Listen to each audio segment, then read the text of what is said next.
Hello friends, मेरे इस YouTube channel story FM में आपका स्वागत है। चलिए अब अपनी स्टोरी को सुनते हैं। You start your work.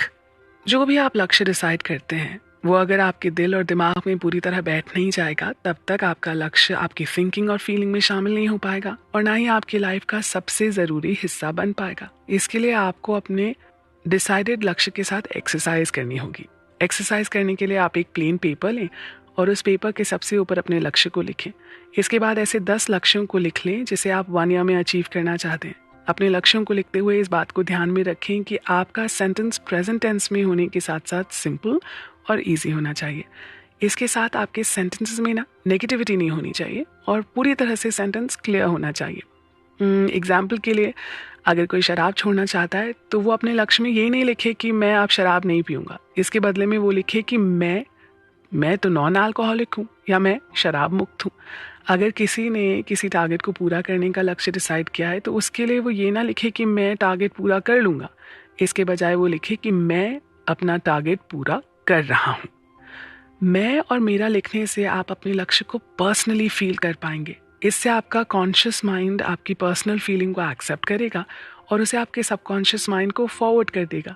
इसके बाद आपका सबकॉन्शियस माइंड इफ़ेक्टिव तरीके से उसे एक्सेप्ट करेगा और उसे आपके थॉट्स और अप्रोचेस में शामिल करेगा।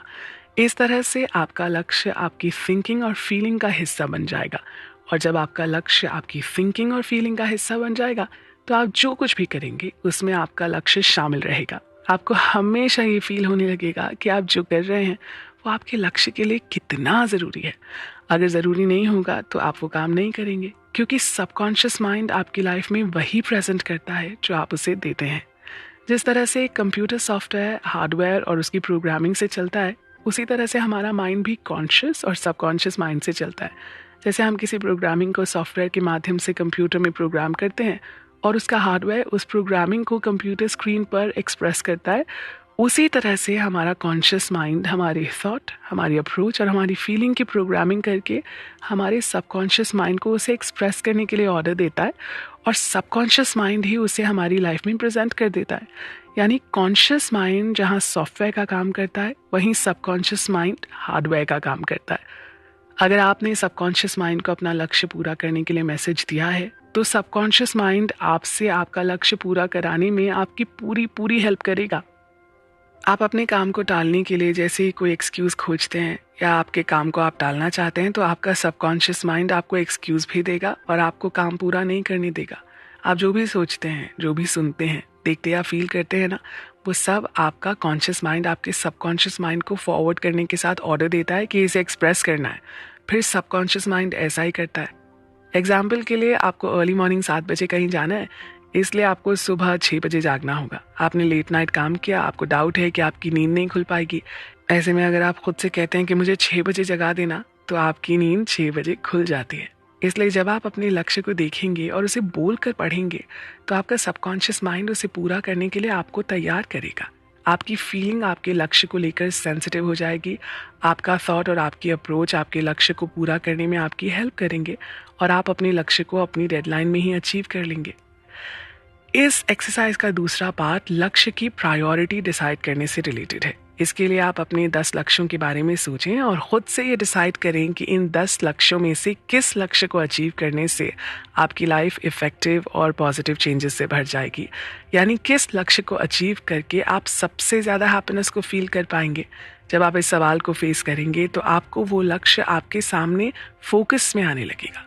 बार बार आपका ध्यान उसी लक्ष्य पर जाएगा और फिर आप उस लक्ष्य को मार्क कर दीजिए या उसे किसी दूसरे प्लेन पेपर पर लिख दीजिए और उसमें ये भी नोट कर दीजिए कि आप इस लक्ष्य को किस डेट तक अचीव करना चाहते हैं। यानी उसके लिए एक डेडलाइन आपको डिसाइड करनी होगी।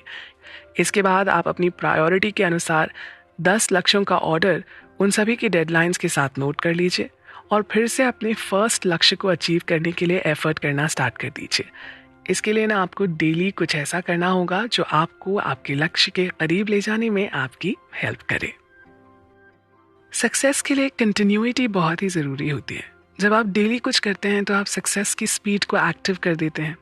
अपने एफर्ट को स्टार्ट करने के लिए स्टार्टिंग में आपको प्रॉब्लम होगी। बार बार आपका लक्ष्य आपके लिए टफ लग सकता है, इसलिए बार बार आप अपने काम को टालने की कोशिश करेंगे। लेकिन एक बार जब आप अपना काम स्टार्ट कर देंगे तो बाद में आपको इतनी एनर्जी लगाने की ज़रूरत नहीं होती है।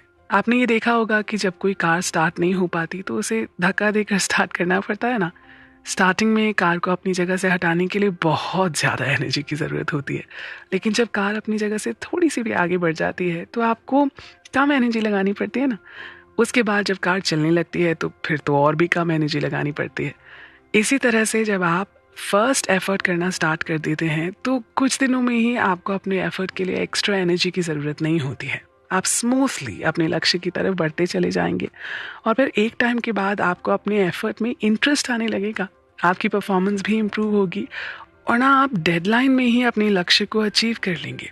तो दोस्तों, अब हम प्रोडक्टिव टाइम में मैक्सिमम काम करने की स्ट्रैटेजी के बारे में डिस्कस करेंगे। इसके लिए बढ़ते हैं अपने अगले चैप्टर पर।